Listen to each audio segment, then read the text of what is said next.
Once there was a king who told some of his workers to dig a pond.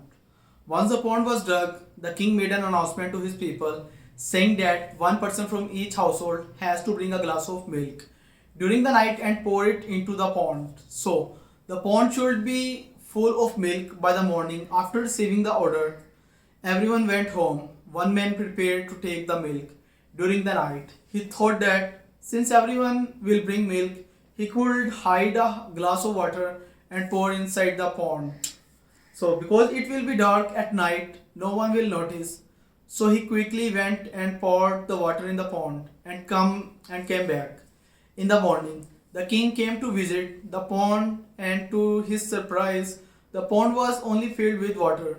What has happened is that everyone was thinking, like the other man, that I don't have to put the milk, someone else will do it. Dear friends, do not think that others will take care of it. Rather, it starts from you. If you don't do it, no one else will do it. So, change yourself to the way of Allah to serve Him, and that will make difference.